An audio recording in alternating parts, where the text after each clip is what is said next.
여러분 안녕하십니까? 우리 옆사람과 사랑의 인사 나누도록 하겠습니다. 어제 미국에서 아주 귀한 손님이 오셔서 이제 저녁 식사를 대접하고 얘기를 나누다가 이런 얘기를 하게 되었습니다. 우리가 이제 주님의 사업을 위해서 어떤 일을 해야 할 것인가, 어떤 역사를 일으켜야 될 것인가, 이제 이런 것들에 대해서 얘기를 하다가, 이제 그 가운데 하나 어제 오셨던 집사님이나 저나 이제 마음에 품고 있었던 계획 가운데 하나는 이제 선지자 학교예요. 근데 이제 그 선지자 학교는 정말 세상을 변화시킬 수 있는 그런 힘을 가지고 있는 사람들을 양성하고 교육하는 기관이 되어야 되죠. 그래서 이제 많이 보니까 그 집사님도 청년 때 그 예수님의 재림이 가깝다는 소식을 접하고 그 마음속에 뜨거움이 생겨서 이제 고등학교 때 자기 그 후배들을 1년 만에 전도해서 한 40여 명을 데리고 이제 시골로 내려갔다가, 그래서 이제 그 학부모들한테 원망도 듣고 때로는 얻어맞기도 하고 이러면서 이제 참 특별한 경험을 했었고, 그 다음에 그런 것들이 어떻게 보면 그분의 생애에 있어서 굉장히 큰 실망이요 슬픔으로 자리 잡고 있는지도 모른다, 이제 이런 생각까지 들 정도의 그런 이제 집사님이신데, 근데 저는 이제 그분의 얘기를 들으면서 그분은 참 귀한 분이다, 참 순수하신 분이다. 그분이 뭔가 그런 시행착오는 했지만 그분의 마음속에 정말로 주님을 사랑하는 그런 순수한 마음이 없었더라면 그런 일조차 일어나지 않았을 것이다. 그래서 저는 이제 아마도 하나님께서 우리 집사님의 소원을 축복해 주시고 또 들어주셔서 우리가 좀 더 깎이고 다듬어진 다음에 하나님께서 또 다른 일을 시작하실 줄로 안다고 이제 그런 얘기를 하면서, 이제 제가 한 얘기 가운데 제가 이런 얘기를 했어요. 제가 이 선지자 학교를 해보니까 앞으로 제가 또 이런 선지자 학교를 해야 될까 하는 생각은 여전히 가지고 있으면서 가장 두려운 것은 이 선지자가 선지자를 만들어내더라, 그런 얘기를 했어요. 그러니까 내가 선지자가 되지 않으면 선지자를 만들 수가 없다. 교육은 내가 준비되어야 이제 되는 것입니다. 저는 이제 우리가 앞으로 해나가야 될 사업, 이것이 복음사업과 연결된 사업이지만 저는 하나님이 두렵다, 이런 얘기를 했어요. 하나님이 두렵다. 하나님이 두렵다는 것은 왜 두려우냐면 이런 것입니다. 우리 대부분의 사람들은요, 우리 심령을 전적으로 주님께 드려본 경험이 거의 없어. 그러니까 어떤 순간적인 마음, 순간적인 헌신, 이런 거 말고 정말 생애를 전적으로 주님께 드리고 헌신해 본 그런 경험들이 잘 없어서 이런 얘기를 해도 이게 무슨 뜬구름 잡는 얘기처럼 이렇게 계속 들릴 수도 있어요. 어제 이제 제가 얘기를 나누면서 사실 어떤 때는 하나님께서 임종 예배까지 드린 사람도 살려주시고, 어떤 때는 기도하면 복수도 빼주고, 어떤 때는 기도하면 통증도 멈추게 하시는 그런 하나님의 역사가 있더라. 제가 이제 그런 얘기를 좀 했고, 그 다음에 이분도 하는 얘기가 돌아가시기 20초 전인데 그 20초 동안에 자기가 기도하면서 어떤 분한테 예수님을 영접하라고 그랬더니 그분이 20초 안에 회개하고 예수님을 영접했다는 거예요. 그러면서 이제 자기가 이 세상에 해야 될 일이 정말 많고, 자기도 이제 정말 그런 일을 하고 싶은 그런 충동으로 가득 차신 그런 분이었거든요. 그러니까 이제 이런 일들은 어떤 때만 가능하냐면 우리 마음이 주님께 전적으로 드려졌을 때 가능해요. 이게 불가능한 얘기가 아니에요. 우리가 정말 기적적인 치유를 경험하고 회복하고 새롭게 되는 경험이 불가능한 게 아니에요. 근데 언제만 가능하냐면 우리 마음이 전적으로 주님께 드려졌을 때. 이제 이 성경을 깊이 연구하고 신앙생활을 오래 해보고 또 주님의 뜻을 순종하려고 해본 사람들은 그걸 알아요. 우리가 아무리 뭐 성경을 연구하고 예배를 드리고 기도를 해도 우리 마음이 주님께 전적으로 드려지는 경험이 없으면 되지 않는다는 거죠. 하나님께서는 우리에게 치유도 주시고 예언도 주시고 또 영적인 거듭남의 경험도 주시기를 원하십니다. 주님 우리를 거듭나게 하시고 성화되게 하시고 거룩하게 되시기를 또 원하셔요. 그래서 우리는 이 모든 것들을 동시에 받을 만한 그런 자세와 믿음을 가져야 합니다. 이제 우리가 끊임없이 어떤 치유의 목적을 가지고 갈 수 있어요. 또 저도 요양원이기 때문에 치유에 대한 말씀도 많이 드려요. 근데 때로는 굉장히 중요한 예언에 관한 말씀도 드립니다. 왜 그러냐면 이 모든 것은 하나님께서 우리를 사랑하시는 행위이기 때문에 그래요. 그 소돔과 고모라를 멸망시키기 전에 예수님께서 사람의 모습을 아브라함에게 오셨습니다. 그리고 아브라함에게 아브라함아 나의 하라는 일을 아브라함에게 숨기겠느냐 이렇게 말씀하셨어요. 저는 아브라함에게 대한 하나님의 깊은 애정을 거기서 느꼈어요. 그래서 하나님은 오늘날도 우리에게 예언을 주시고 하나님의 세계에 대하여 가르쳐 주시기를 원하셔요. 그러면서 이건 아주 가까운 사이에 할 수 있는 거예요. 가까운 사이에는 비밀이 없어요. 그죠? 친구가 되는 그 경계선이 이렇게 비밀을 헐고 자기의 이렇게 속마음을 털어놓는 거예요. 그래서 하나님께서 아브라함아 내가 너에게 나의 하려는 일을 숨기겠느냐? 창세기 18장에 보면 그런 말씀을 하셨어요. 그러면서 아브라함에게 복을 주시고 큰 나라가 되게 하시겠다는 그런 말씀도 하시고 또 사라에게 그 아이를 주시겠다는 말씀도 하시고 그 다음에 또 한 가지 하나님께서 마음 깊이 하고 싶었던 얘기는 뭐냐면 그때 당시에 소돔과 고모라의 죄악이 가득 차서 이제 하나님께서 소돔과 고모라를 심판하시기 전에 소돔에 대한 많은 부르짖음이 들리는데 과연 그 부르짖음이 그러한지 직접 내려오셔서 살피러 오셨어요. 저는 이제 이 장면을 보면서 제가 깨달은 것이 많습니다. 하나님께서 믿음을 가지고 이 땅을 살아가는 사람들에게 앞으로 이 세상을 구원하시고 심판하시는 모든 일에 있어서 동의를 구하고 이해를 구하고자 하신다. 그것도 우리들에게 정말 이렇게 하나님이 마음을 열고 우리에게 그걸 설명해 주시길 원하셔요. 그래서 친구가 되려면 그 담을 헐어야 되잖아요. 그런데 하나님도 아브라함에게 담을 헐고 찾아오신 분이에요. 여러분도 그 마음속에 그런 마음이 좀 있었으면 좋겠습니다. 우리 이 담을 헐어야 돼요. 그래야 그 안에서 들려지는 그런 깊은 말씀들이 있어요. 그래서 이제 그 아브라함에 와가지고 그 소돔에 대한 부르짖음이 들린다 이렇게 했을 때 여기 그냥 부르짖음이라고 얘기를 했지만 아마 좀 구체적으로 아브라함에게 얘기를 하신 것 같아요. 그래서 소돔성 하면 이제 동성연애, 뭐 도덕적인 타락, 뭐 우상 숭배, 뭐 여러 가지 죄들이 그 안에 있죠. 그 열국의 보물들이 다 거기로 모여들고 정말 그 소돔과 고모라는 마치 그 에덴 동산 같아서 그 당시 지상의 꽃과 같은 그런 그 영화로운 곳이었거든요. 이제 거기를 멸망하시기 전에 아브라함에게 야 이런 부르짖음이 들리는데 내가 확인하러 왔다 이 말이에요. 그럴 때 아브라함이 하나님께 아유 세상을 심판하시는 이가 공의로 심판하셔야 되지 않습니까? 그렇게 얘기를 해요.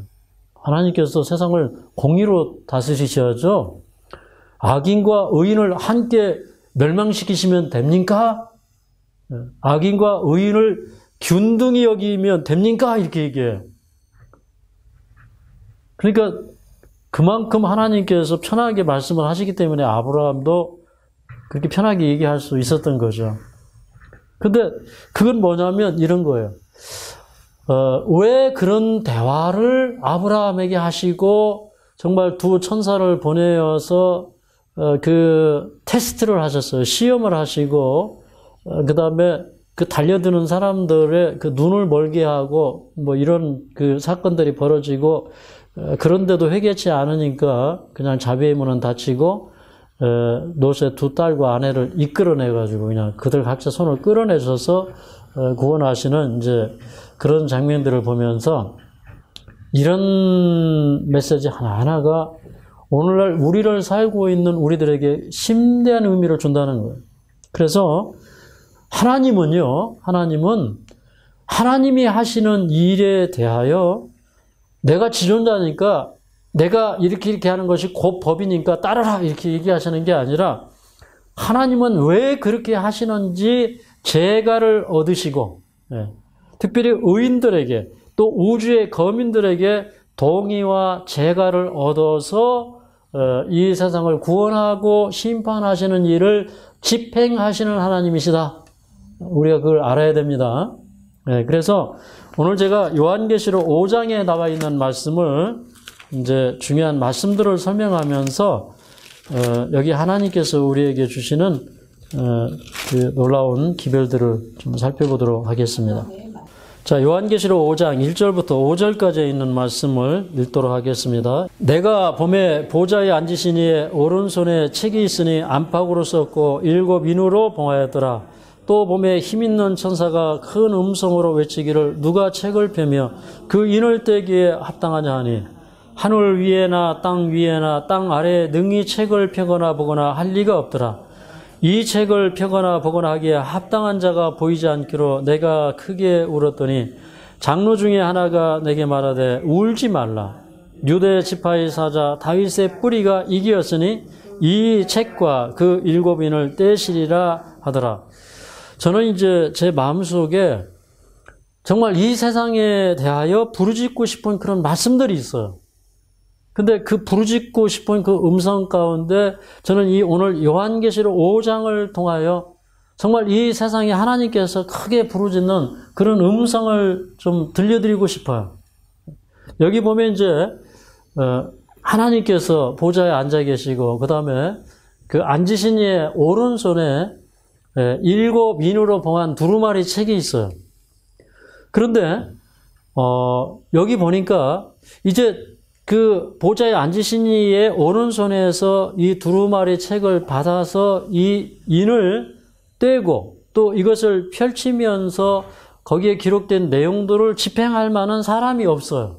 근데 그런 사람을 찾기 위해서 여기 이제 그 사람을 찾을 때 3절에 뭐라고 그랬냐면 하늘 위에나 땅 위에나 땅 아래에 능히 책을 펴거나 보거나 할 리가 없더라 이렇게 얘기했어요. 여기 보니까 하늘 위에나 땅 위에나 땅 아래에 능히 책을 펴거나 보거나 할 리가 없더라 이렇게 얘기했어요. 자, 여기에 굉장히 깊은 의미가 있습니다. 우리 여기 하늘 위에나 땅 아래라고 하는 이 문맥을 주목하시면서 빌립보서 2장 6절부터 10절까지 있는 말씀입니다. 11절까지 6절부터 11절. 그는 근본 하나님의 본체시나 하나님과 동등됨을 취할 것으로 여기지 아니하시고 오히려 자기를 비어 종의 형체를 가져 사람들과 같이 되었고 사람의 모양으로 나타나셨음에 자기를 낮추시고 죽기까지 복종하셨으니 곧 십자가에 죽으심이라. 이러므로 하나님이 그를 지극히 높여 모든 이름 위에 뛰어난 이름을 주사 하늘에 있는 자들과 땅에 있는 자들과 땅 아래에 있는 자들로 모든 무릎을 예수의 이름에 꿇게 하시고 모든 입으로 예수 그리스도를 주라 시인하여 하나님 아버지께 영광을 돌리게 하셨느니라. 자, 여기 있는 말씀을 보면 굉장히 중요한 얘기를 하는데 그 하나님께서 이 세상을 다스리시고 통치하시는 일에 여기 보니까 하늘에 있는 자들, 그러니까 이 하늘에 있는 자들은 이 지구상에 있는 자들 말고 타락하지 않은 모든 세계들을 얘기하고 있는 거예요. 하늘에 있는 자들과 그 다음에 땅에 있는 자들은 누구예요? 지구상에 살고 있는 우리들. 그 다음에 땅 아래에 있는 자들이 또 나와요. 여기 요한계시록에도 땅 아래에 있는 자들이 나왔는데 여기 보니까 땅 아래에 있는 자들이 나와요. 그러면 여기 땅 아래에 있는 자들은 누구일까요? 그렇죠. 이거는 악한 영들, 다시 말해서 타락한 천사들의 세계를 얘기하는 거예요. 그러면 구속의 경륜을 펼치시기 위해서 하나님의 아들이, 그분은 친히 하나님의 본체시고 하나님과 동등한 분이셨지만, 그러나 그 지위를 버리시고 이 종의 형체를 가지시고 사람의 모양으로, 다시 말해서 사람의 모습으로 이 세상에 오셨다, 그렇게 얘기하고 계셔요. 그러면 여기 종의 형체를 가지셨다. 그건 뭐냐면 종의 육체, 다시 말해서 우리들과 같은 육체를 가지시고 사람과 같이 되셨다. 사람과 동등하게 되셨다는 거예요. 그게 이 우주적인 대쟁투 가운데서 하늘에 있는 모든 거민들이나 땅의 지구상에 사는 모든 사람들이나 심지어는 타락한 세계, 다시 말해서 악한 천사들, 사단에게까지도 하나님께서는 하나님의 통치는 오롯이다. 하나님의 정부는 옳다. 그래서 다 거기에 무릎을 꿇고 다 하나님 앞에 영광을 돌리게 하시도록 하셨다, 이 말입니다. 여기 또 깊은 의미가 있어요. 자, 예수님이 이 세상을 구원하시는데 이 배경을 설명해 보면 이런 얘기예요. 여러분, 이 사단은 이제 아담과 하와를 유혹할 때 하나님이 정녕 그 나무의 실과를 먹지 말라고 하시더냐, 그렇게 하면서 의심을 불어넣었죠. 그 다음에 하나님께서 정녕 죽으리라 그렇게 말씀하셨는데 사단은 뭐라고 그랬어요? 결코 죽지 아니하리라, 그렇게 얘기했어요. 네. 그 다음에 인류가 다 타락을 하고 율법을 범하니까 이 사단이 하나님 앞에 하는 말이 뭐냐면 사람이 어떻게 하나님을 순전하게 경외할 수가 있습니까? 그 얘기를 하는 거예요. 욥기서 1장에 보니까 이 사단이 하나님 앞에 한 얘기가, 욥이 까닭 없이 하나님을 경외하겠습니까? 하나님이 욥을 복 주시고 하나님이 주신 복들이 다 이렇게 널려 있고 하나님이 산을로 다 둘러서 진치고 하니까 욥이 하나님을 경외하지, 욥이 이기심 때문에, 하나님이 주신 축복 때문에 하나님 경외하는 것이지 까닭 없이 하나님을 경외하겠습니까? 그렇게 얘기해요. 근데 이 욥기서의 이 주제가 뭐예요? 욥은 순전하고 정직하여 악에서 떠난 자들아. 근데 사람이 어떻게 이 사단은 순전하고 정직하고 악에서 떠나서 살 수 있느냐, 이 말이에요. 근데 하나님은 사단에게 하는 얘기가 그렇지 않다는 거예요. 저 구스땅에 욥을 네가 유의해 보았느냐, 이 말이에요.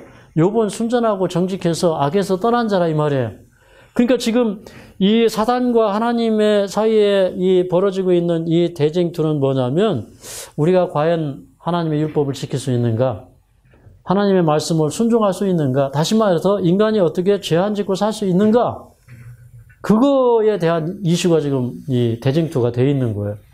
그래서 사단이 그렇게 할 수 없다고 그러니까 예수님이 이 세상에 오실 때 하나님으로서의 모든 특권을 내려놓으시고 그분이 이 세상에 오셔서 죄를 승리하시고 이기실 때에 어떤 모양으로 오셔야만 사단의 이 주장이 잘못됐다는 걸 증명할 수 있었냐면, 그분이 우리와 같은 종의 형체를 지니시고 그분은 종의 종으로 오시고, 그 다음에 이사야 53장에 보니까 곰 모양도 없고 풍채도 없고 마른 땅에서 돋아난 연한 순 같고 사람이 보고에 흠모할 만한 그런 백그라운드를 취하지 아니하시고 오셨다, 이 말이에요. 그게 우주의 이 거민들이나 이 땅에 하나님의 정부를 바라보고 있는 믿음의 사람들이나 심지어는 하나님의 정부에 대하여 이 고소하고 잘못되었다고 비난하는 사단의 비난도 다 잠재울 수 있는 그 사건이다 이 말이에요. 그 예수님이 그래서 이 세상에 인성을 입고 오셔야 했다 이 말입니다. 얘기가 굉장히 중요한 얘기가 지금 되고 있습니까? 자, 우리 히브리서 2장에 있는 말씀을 보겠습니다. 히브리서 2장. 히브리서 2장은 참 대단한 얘기들이 기록되고 있어요. 정말 히브리서 2장은 우리가 전체로 연구하면서 정말 사람을 향하신 하나님의 계획이 무엇인지를 깨달아야 되는 장면인데, 사람으로서 예수님이 이 세상에 오셨어요. 그리고 사람으로서 순종하시고 그분이 하나님의 아들이 되셔서 하늘 영광 가운데 들어가신 것은 이 세상에 있는 모든 사람들을 이끌어서 하나님의 영광에 들어가도록 하기 위해서 예수님이 인성을 쓰시고 천사보다도 약간 못한 존재로 이 세상에 오셨다고 하는 얘기를 하고 있어요. 그러면서 이제 만물이 회복되는 날에는 만물이 다 예수님에게 복종하는 것처럼 또 사람에게 이 모든 만물이 다 복종해서 통치권을 회복시켜 주신다는 그런 얘기를 하면서 그 다음에 그분이 왜 사람이 되어야 했던지를 여기에 설명하고 있습니다. 자, 14절부터 읽을게요. 14절부터 18절까지 읽겠습니다. 시작. 자녀들은 혈육이 함께 속하였음에 그도 또한 한 모양으로 혈육이 함께 속하심은 사망으로 말미암아 사망의 세력을 잡은 자 곧 마귀를 없이 하시며 또 죽기를 무수함으로 일생에 매여 종노릇하는 모든 자들을 놓아주려 하심이니 이는 실로 천사들을 붙들어 주려 하심이 아니요 오직 아브라함의 자손을 붙들어 주려 하심이라. 그러므로 저가 범사의 형제들과 같이 되심이 마땅하도다. 이는 하나님의 일에 자비하고 충성된 대제사장이 되어 백성의 죄를 구속하려 하심이니라. 자기가 시험을 받아 고난을 당하셨은즉 시험받는 자들을 능히 도우시느니라. 자, 예수님이 인간의 변호사가 되시고 인간을 위해서 그분이 중보해 주시려면 예수님이 사람과 똑같이 되셔서 사람이 받는 시험을 받으셔야 했어요. 그래서 자기가 시험을 받아 고난을 당하셨은즉 시험 받는 자들을 능히 도우시느니라 그랬어요. 그래서 예수님은 시험 받는 것이 가능한, 다시 말해서 죄의 유혹을 받는 것이 가능한 그런 육체를 가지고 오셔야 했어요. 그런데 여기 이제 흥미진진한 얘기는 이것입니다. 이 세상에 태어나는 자녀들은 다 혈육에 속하였어요. 다 피와 살을 가지고 태어납니다. 부모에게서 다 유전자 받고 태어나요. 동의하십니까? 그래서 그도 또한 한 모양으로 혈육에 함께 속하심은 그렇게 얘기했어요. 그분이 왜 인성을 입고 오셔야 됐느냐? 사망으로 말미암아 사망의 세력을 잡은 자 곧 마귀를 없이 하시며 그렇게 얘기했어요. 마귀를 없애는 방법이 전능하신 하나님의 능력으로 마귀를 쳐부셔서 없애시는 게 아니라 사람이 되셔서 그분이 사람으로서 죄를 승리하심으로 하나님께서는 사람에게 능히 지킬 수 있는 율법을 주셨고 하나님의 정부의 통치의 방법은 옳다. 우리가 예수님을 통해서 죄를 이기고 승리할 수 있다. 그런 방법이 입증되어야만이 사단을 제거할 수 있는 거예요. 여러분, 사단은 어떻게 해야 될 존재예요?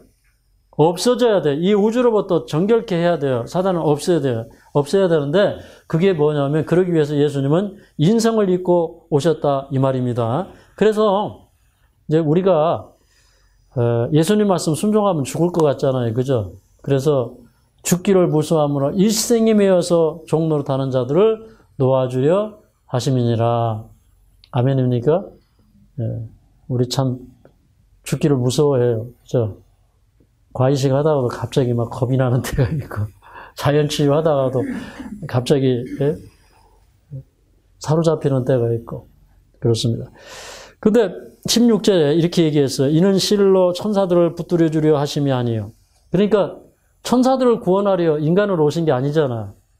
누구를 구원하러 오신 거예요? 사람을, 아브라함의 후손들을. 그래서 여기 뭐라고 그랬냐면 오직 아브라함의 자손을 붙들어 주려 하십니다. 이 16절을 킹제임스 한글 버전에는 이는 주께서 진실로 천사들의 본성을 입지 않으시고 아브라함의 씨를 입으셨음이니라 그랬어요. 그 예수님이 이 세상에 오실 때 천사의 본성으로 오셨어요? 아브라함의 본성으로 오셨어요? 그 얘기는 무슨 얘기예요? 예수님도 우리와 같은 본성을 가지신 분이셨다. 아멘입니까? 그래서 17절에 그러므로 저가 범사에 모든 일에 있어서 형제들과 같이 되심이 마땅하도다. 아멘? 마땅하도다. 그래야 우리와 같이 되셨고 그분이 우리처럼 시험을 당하시고 거기서 승리하신 그런 그분이 되셔야 이분이 자비롭고 충성된 대제사장이 되어서 우리를 죄로부터 구속하려 하심이니라. 아멘? 네, 그러면 자 우리 다시 요한계시록 5장으로 다시 돌아가겠습니다. 자, 이 요한계시록 5장에 보니까 자, 보좌에 앉으신 하나님의 보좌가 있어요. 그 다음에 앉으신 이가 있고, 그 다음에 그 주변으로 이제 네 생물, 네 그룹이 있고, 또 하나님의 보좌 가장 가까운 곳에 24장로의 보좌가 있고, 네 생물이 있고. 그런데 이제 거기에 정말 많은 천사들이 이제 동참을 하고, 그래서 이제 요한계시록 5장은 이렇게 얘기합니다. 우리가 이제 요한계시록 4장은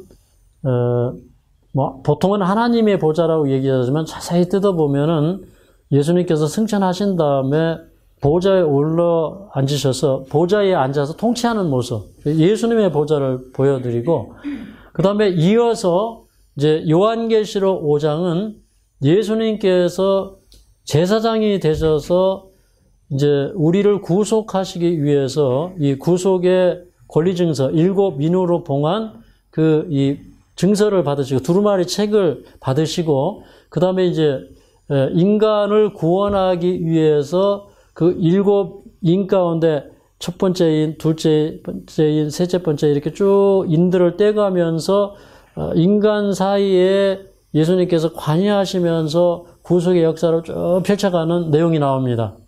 특별히 하나님의 교회, 그 다음에 하나님의 교회를 둘러싼 이제 세상 열국들 가운데서 특별히 구속의 경륜을 쭉 펼쳐갈 하나님의 구속의 계획들이 이 7인 속에 다 7인으로 봉한 그 두루마리 속에 다 이렇게 들어있어요. 그래서 이제 제가 이제 이것을 이렇게 연구를 해보니까 두루마리 책이 있는데 우리 번역은 마치 이제 두루마리 책 표지에 이렇게 7인으로 이렇게 찍어서 봉했다. 이제 이런 의미로 보이는데, 근데 이제 이 사건의 전개를 보면 첫째 인을 뗄 때에 어떤 사건이 일어나고 둘째 인을 뗄 때에 어떤 사건이 일어나고 계속 그런 걸 보니까 이게 각자가 이렇게 이 파피루스나 이제 양피지 같은 곳에 이제 구속의 경륜을 미리 이제 세우시고, 그 다음에 그걸 다 거기에 이렇게, 기록을 하셨어요. 그 다음에 이것을 각자 이제 인을 쳐서 봉인을 했어요. 그래서 이거를 이제 이렇게 함께 마른 것이 이제 7인으로 봉한 이제 두루마리 책이다. 이제 이런 생각이 들게 합니다. 그런데 우리가 이제 그 예언을 해석하는 데 있어서 중요한 것은 이것이라고 생각을 해요.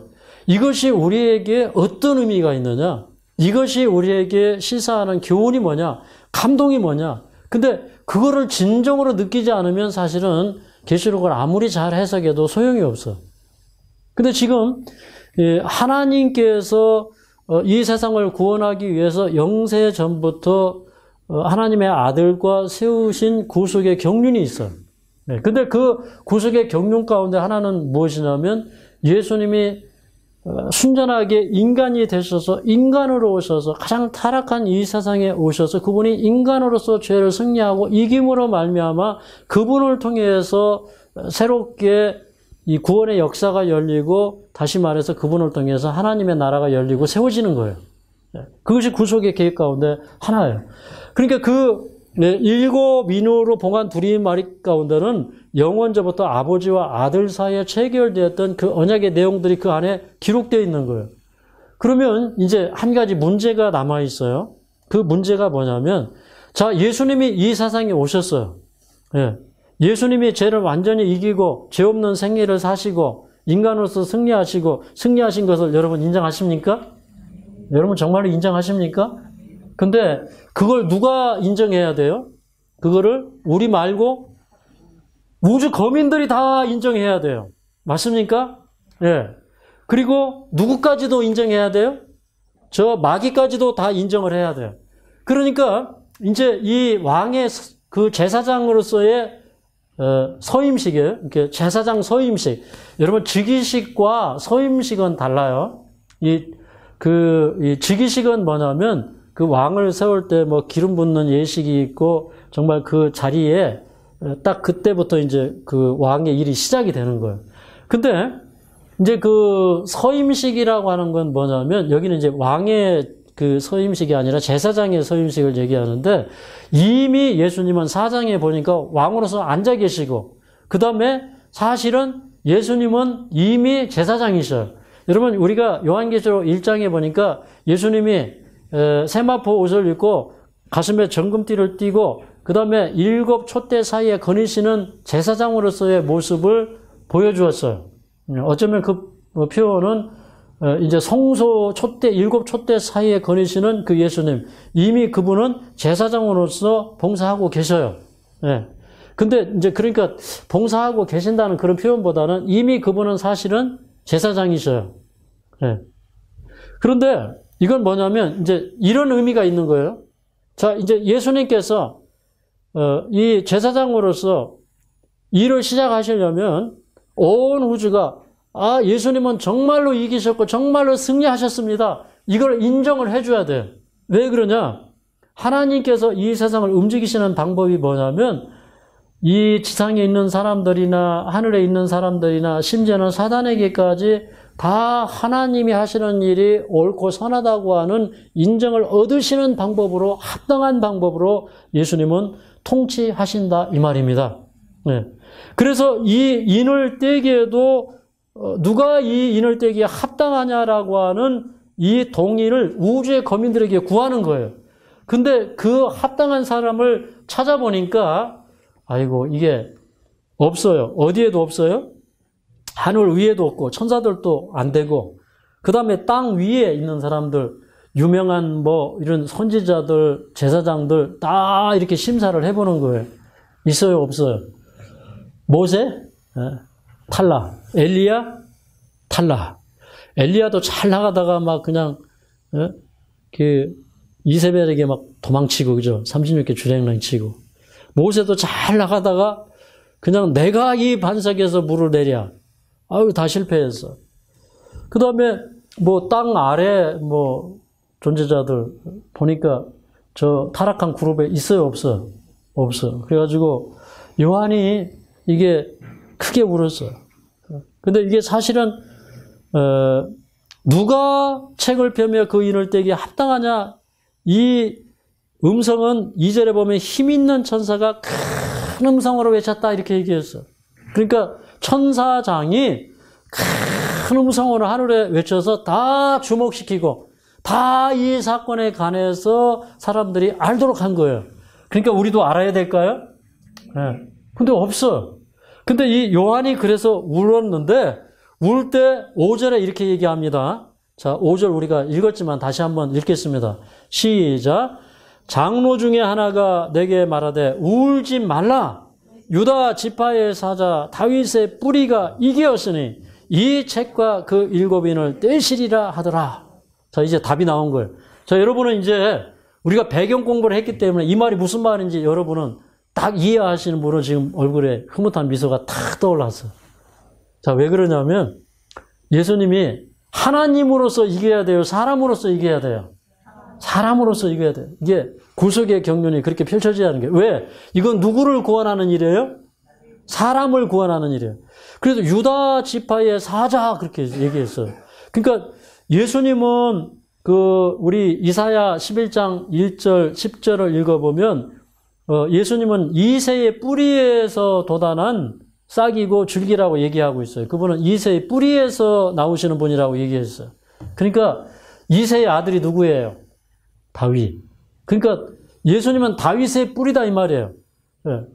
그러니까 예수님은 인성을 입으신 분이다 이 말이에요. 그러니까 인간의 가계에서 다윗의 가문에서 그 혈통에서 나신 분이다 이 말이에요. 근데 유다 지파, 뭐 이새나 다윗이나 다 유다 지파죠.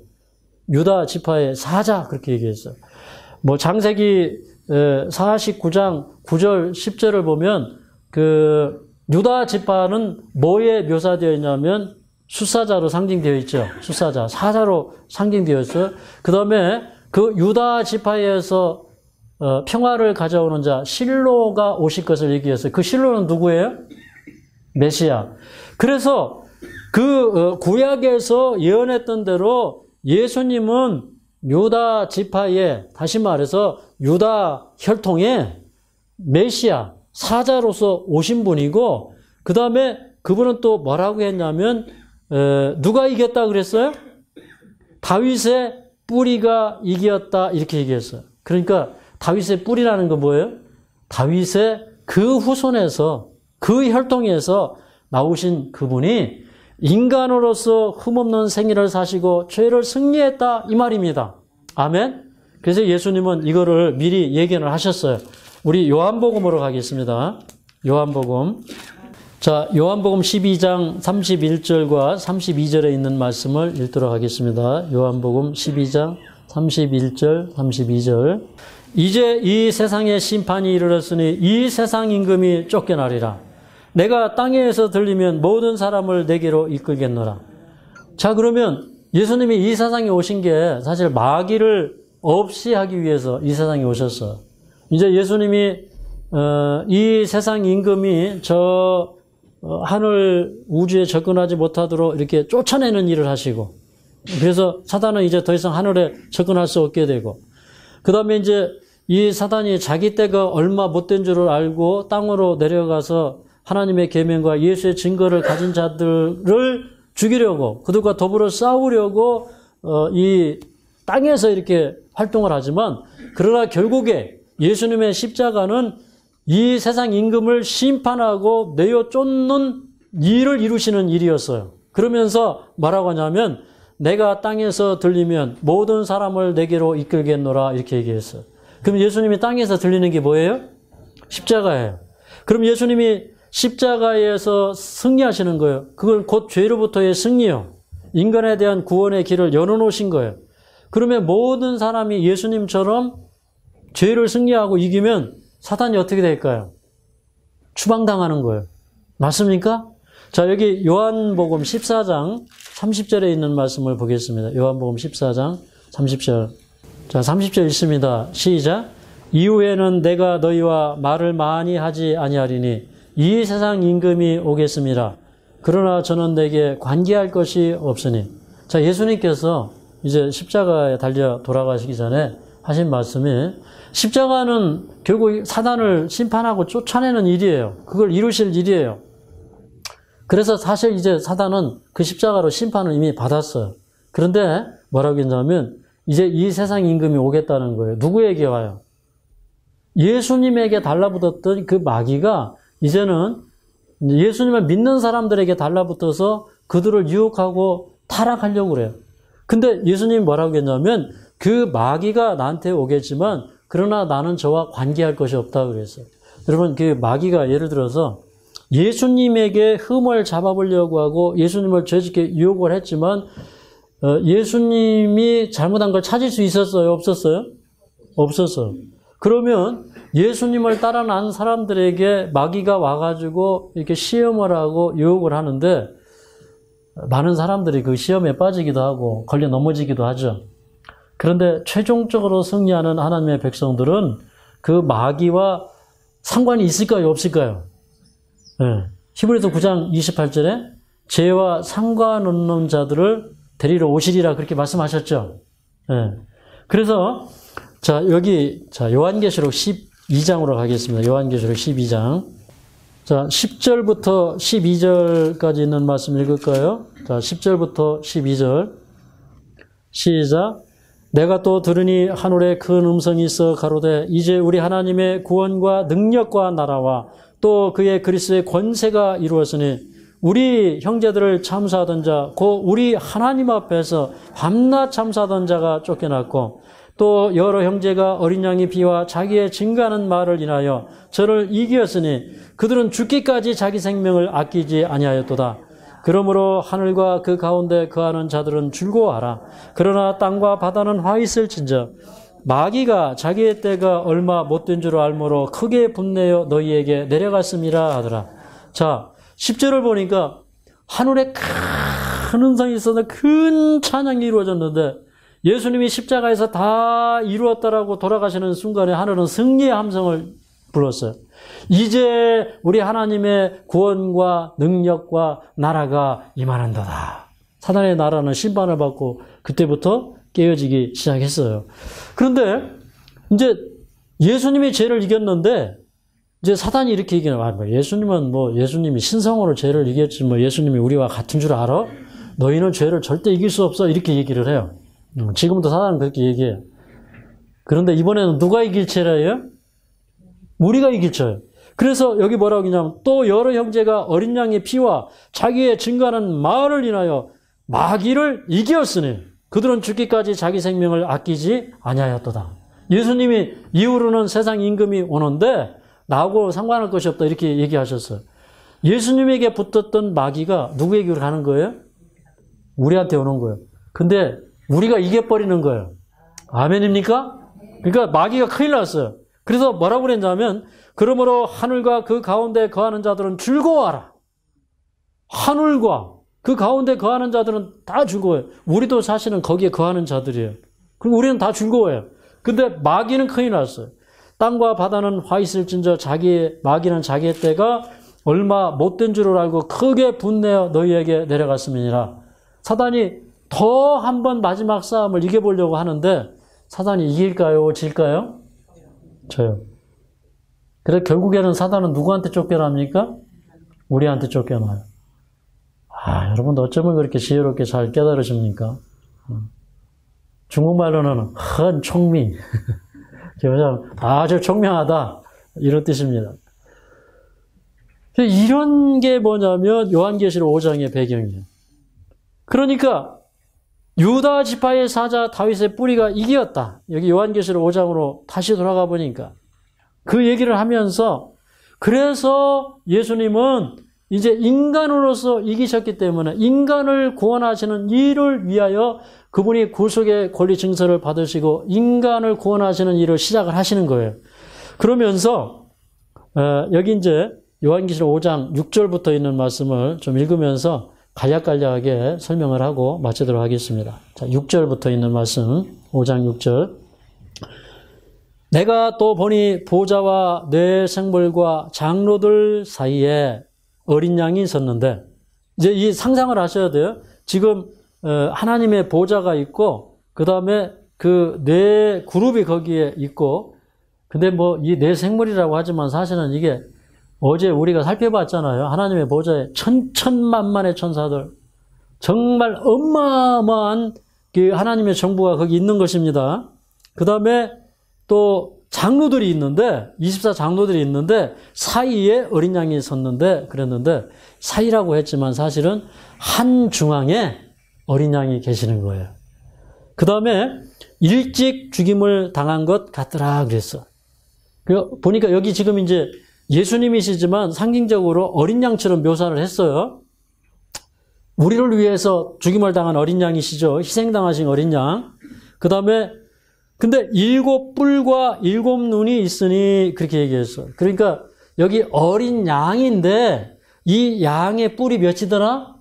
7이더라. 그 다음에 눈이 몇이더라? 7이더라. 이게 이제 진짜 그렇다는 게 아니라 상징적인 표현이에요. 그러면 이 사가랴가 이게 성령의 감동을 받아가지고 그 예수님에 대해서 그 예언할 때 우리를 위하여 구원의 뿔을 일으키셨다 그렇게 얘기했어요. 여러분 이게 짐승들은 싸울 때 뭘 가지고 싸워요? 뿔 가지고 싸워요. 근데 7뿔은 뭐냐면 전능하신 능력, 모든 마귀를 몰아낼 수 있는 능력. 맞아요? 여러분 그죠? 제단 뿔 있죠? 제단 뿔. 제단에 왜 이 뿔이 달렸어요? 구원의 능력을 얘기하는 거예요. 짐승은 뭘 갖고 싸워요? 뿔 갖고 싸워요. 구원의 능력. 향단에도 뿔이 있어요? 예. 그래서 7뿔이 있더라. 전능한 능력이. 그분은 비록 어린 양이시고 인간이셨고 연약한 인성을 입으신 분이지만 그러나 그분은 그 인성과 함께 뭐가 연합되어 있어요? 신성, 전능한 능력. 그 다음에 7 눈이 있어요. 여러분 어제 우리가 이제 에스겔서 1장을 연구하면서 그 하나님의 보좌가 있고 보좌 곁에 네 생물이 있고 네 생물 곁에 큰 바퀴가 있고 그 바퀴에 눈이 가득하고 그 다음에 에스겔서 10장에 보면 뇌 생물들이 있는데 뭐 날개가 있고 이렇게 몸이 있고 손이 있고 한데 거기에 전부 눈이 가득한 것을 우리가 에스겔서 10장에 보면 알게 돼요. 그러면 하늘의 존재자들이 이 세상의 일에 대하여 눈 감고 있어요? 눈 뜨고 있어요? 눈 뜨고 있어요. 그래서 그 하나님의 보호자의 뇌 밖이나 생물들이나 눈이 가득해요. 그건 뭐냐면 이 세상의 모든 일들을 남김없이 다 살피고 있다 이 말이에요. 하늘에도 여러분이 암 몇 기 이거 다 기록되어 있어요. 하늘 진단서는 더 정확할까요? 7 눈이 있어요. 그분은 다 보고 계셔요. 우리 속마음 다 살펴보고 계셔요. 네. 그분이 그렇기 때문에 우리를 다 우리 처지를 살피시고 그분은 우리를 완전하게 구원하실 수 있는 분이시다 이 말입니다. 아멘. 그 다음에 또 이제 7절에 어린 양이 나와서 보좌에 앉으신 이의 오른손에서 책을 취하시니라. 그 오른손에서 책을 취하셔요. 하나님의 그 오른손은 주권과 하나님의 능력을 얘기하는 거예요. 그 하나님의 오른손에 그게 있으니 그 일은 하나님의 재가를 얻어서 집행돼야 될까요? 예, 집행돼야 되는 일을 하시는 거예요. 이제 그 책을 취할 때 그분은 드디어 이제 하나님의 보호자 우편에 앉아서 이 사단을 발등상에 되게 할 때까지, 다시 말해서 굴복시킬 때까지 이제 거기서 그 보좌에서 그분은 제사장으로서 봉사하시면서 우리를 구원하시게 된 거예요. 그런데 그때에 자 8절 책을 취하심에 네 생물과 24장로들이 어린 양 앞에 엎드려 각각 검은고 향이 가득한 금 대접을 가졌으니 이 향은 성도들의 기도들이라. 그러면 성도의 기도를 받고 예수님이 뭐 하기 시작했다는 거예요? 24장로와 또 이 네 생물의 조력을 받아가지고 그분은 이제 중보를 시작하신 거예요. 아멘입니까? 중보를 시작하는데 자 9절을 함께 읽습니다. 9절 시작. 새 노래를 노래하며 가로되 책을 가지시고 그 인봉을 떼기에 합당하시도다. 일찍 죽임을 당하사 그 가족 족속과 방언과 백성과 나라 가운데서 사람들을 피로 사서 하나님께 드리시고 저희로 우리 하나님 앞에서 나라와 제사장을 삼으셨으니 저희가 땅에서 왕 노릇하리로다. 그렇게 얘기했어요. 그러니까 그 권리 증서를 이제 인을 떼시면서 우리를 위해서 중보하실 때 어떤 일들이 일어나냐면 그분의 피로서 사신 사람들이 구원받는 역사가 일어나고 그 사람들이 하나님 앞에서 영원히 왕과 제사장이 되어서 나라와 제사장으로서 영원토록 사는 일들이 일어나요. 여러분 이걸 믿습니까? 네. 그런데 사실 새 노래는 언제 일어나냐면 우리 마음속에 새로운 경험이 시작될 때 새 노래가 일어나요. 여러분 우리가 이렇게 작사 작곡하는 사람들이 새로운 감동이 올 때마다 새 노래를 만들어요. 맞아요? 그러면 이 노래는 경험의 노래, 거듭남의 노래, 새로운 죄로부터의 승리의 노래, 그거는 그 구속의 경험의 노래, 이런 노래들이 우리에게서 터져 나와야 돼요. 맞습니까? 그리고 여러분 우리가 사실 하늘에서만 왕노릇 할 거예요? 땅에서도 왕노릇 할 거예요? 네, 하늘에서는 이제 그 20장 6절에 보면 우리가 하늘에 가서는 1000년 동안 왕노릇 하고 1000년기 이후에는 새하늘과 새 땅이 이 땅에 내려오면 이 땅이 새롭게 창조되고 여기가 우주의 수도가 된 다음에 이 땅에서 우리가 계시록 22장 5절에 보니까 뭐라고 그랬냐면 세세토록 왕노릇하리로다 그랬어요. 그럼 세세토록은 무슨 뜻이에요? 영원토록. 그 우리가 보통 존재가 아니에요. 이게 여러분에게 힘이 되었으면 좋겠습니다. 저도 옛날에 보니까 가진 것도 없지. 그냥 오직 가진 건 예수님밖에 없고 세상에서는 다 실패하고 그랬는데 이렇게 맨날 이렇게 기죽어 가지고 살다가 이 요한계시록을 연구해 보니까 내가 앞으로 하늘의 왕이 될 사람이고 하나님께서 보실 때 우리가 다 한 나라예요. 그러니 그 안에 얼마나 많은 축복과 비밀들이 숨겨져 있겠습니까? 근데 그걸 제가 요한계시록을 연구한 다음에 허리를 딱 폈어요. 당당하게.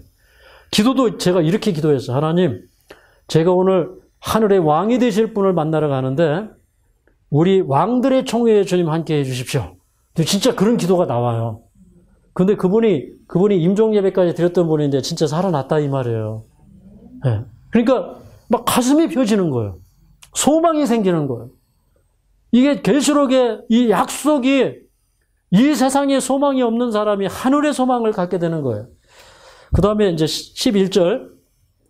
내가 또 보고 들음에 보좌와 생물들과 장로들을 둘러싼 많은 천사의 음성이 있으니 그 수가 만만이요 천천이라 그랬어요. 지금 이 서임식을 하시면서 예수님이 이 제사장이 되셔서 사람들을 구원할 수 있는 합당한 제사장으로서의 자격을 인정받고 제사장의 이 서임식을 해서 제사장의 자격을 부여받고 제가를 받아서 일을 시작하시는 데 있어서 이게 보니까 그 보좌를 둘러싼 천사들의 수가 만만이요 천천이라 그렇게 얘기했어요. 여기 그 다니엘서 7장 10절에 보면 하나님의 보좌가 놓이고 그 보좌에 이 세상을 심판하는 책들이 펴지고 거기에 수종하는 자들이 천천히고 만만인 장면을 우리가 보았는데 그걸 여기 또 보여주는 거예요. 그 일을 집행하실 분이 예수님이기 때문에 예수님이 다니엘서 7장 10절에 말씀하신 그 세상을 심판하시는 자격을 예수님이 또 받으시는 그 내용과 상통하는 내용이에요. 아멘입니까? 그 다음에 12절을 읽겠습니다. 큰 음성으로 가로되. 이게 큰 음성은요, 이게 여러분 중요한 얘기할 때 큰 음성으로 얘기해. 맞습니까? 이게 우주에서 지금 큰 음성으로 우리한테 지금 전파되는 거예요. 큰 음성으로 가로되 죽임을 당하신 어린 양이 능력과 부와 지혜와 힘과 존귀와 영광과 찬송을 받으시기에 합당하도다 하더라. 자, 이제 온 하늘과 온 땅과 심지어는 마귀까지도 저 어린 양이 존귀와 능력과 부와 지혜와 힘과 영광과 찬송을 받으시기에 합당하도다, 마땅하도다 이렇게 인정해요. 온 우주는 그렇게 인정할 거예요. 우리가 그 보좌 앞에 서는 날 우리가 왕으로서 면류관을 받을 자격이 없다고 느낄 거예요. 그러면 우리도 어떻게 할까요? 그 보좌에서 우리의 면류관을 벗어서 그 앞에 던지면서 정말 우리는 구원받을 자격이 없습니다. 우리가 받는 이 나라와 존귀와 영광은 다 예수님께서 받으셔야 되고 다 예수님께 돌아가야 됩니다. 그렇게 얘기할 거예요. 아멘.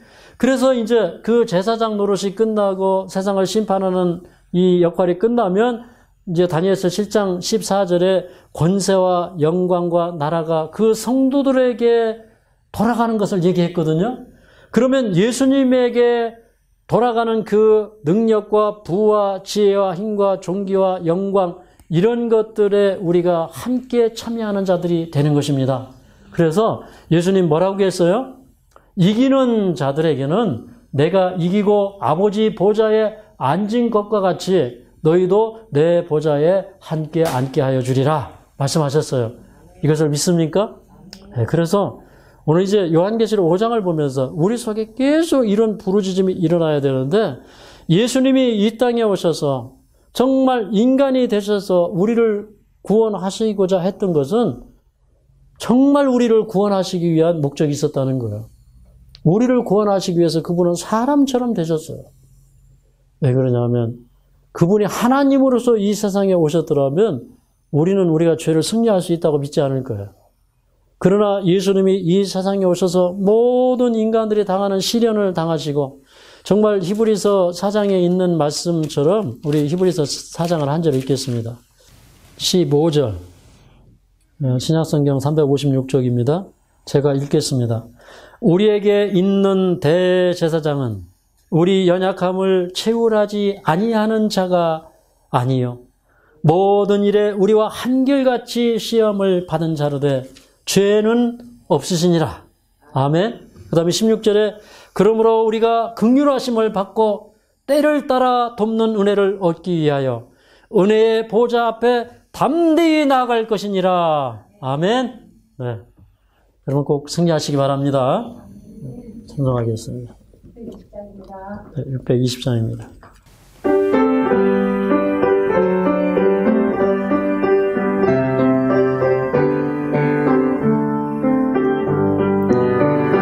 여기에 모인 우리 주의 은총 받은 자여라.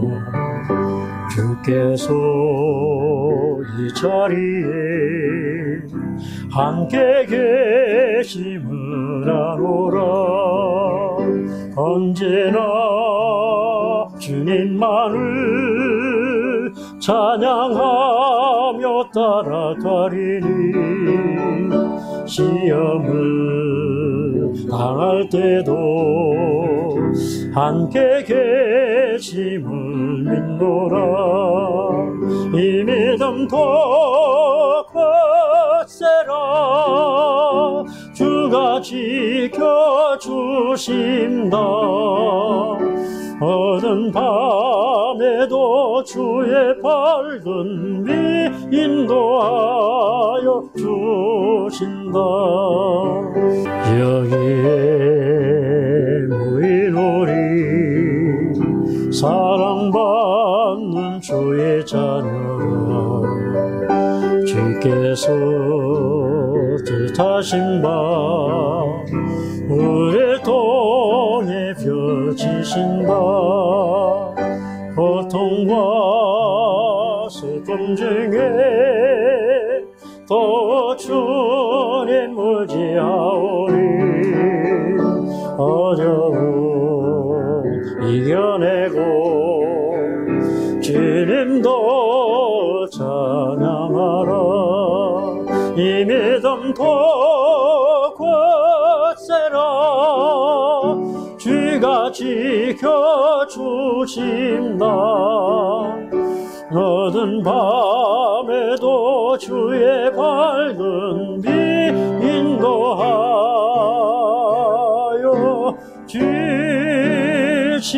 주신다. 자비로우신 우리 아버지, 오늘 참으로 하늘에서 일어났던 온 우주의 관심이 그 사건에 돌려지고 또 이 땅에 구속함을 얻을 온 백성들이 주목해야 될 예수님의 제사장으로서의 그 서임식을 저희가 보게 하시고 깨닫게 하시니 감사합니다. 정말 우리는 우리 마음속에서 예수님이 인간이 되셨고 모든 죄에서부터 승리하셨고 그래서 우리의 제사장이 될 자격이 있다는 것을 우리도 함께 인정할 수 있도록 도와주시옵소서. 정말 예수님의 그 구원의 사역을 인정하는 저희들 되게 하여 주시옵소서. 온 우주가 심지어는 사단까지도 주님의 하시는 일이 의롭고 참되시고 나는 멸망받아서 멸망하고 합당하고 저 사람들은 구원받아서 합당하다고 하는 그런 선언이 내려질 것을 저희가 믿습니다. 아버지, 우리가 그 합당하신 일을 우리 마음속으로 합당하게 받들 수 있도록 도와주시고 주님이 우리를 구원하시는 모든 일과 우리 인생을 향하여 펼치시는 모든 구원의 계획과 우리에게 주어지는 모든 환경이 우리가 이러한 길을 걸어야 합당하다는 마음을 갖도록 도와주시옵소서. 그러므로 우리의 모든 계획은 주님이 인도하신다는 사실 우리가 기억하고 날마다 감사함으로 이 길을 걷게 하여 주시옵소서. 참으로 그 어린 양이 7분과 7눈을 가지고 그분의 전능하심과 그분의 전지하심이 우리를 붙들고 있음을 우리가 기억하면서 날마다 승리하도록 도와주시옵소서. 우리가 위경 가운데 있을 때 기도함으로 이 질병에서 나음을 입기를 원합니다. 주님, 우리 모두의 병을 치유하여 주시고 새롭게 하여 주시고 받아 주시옵소서. 예수님의 귀하신 이름으로 간절히 기도하옵나이다.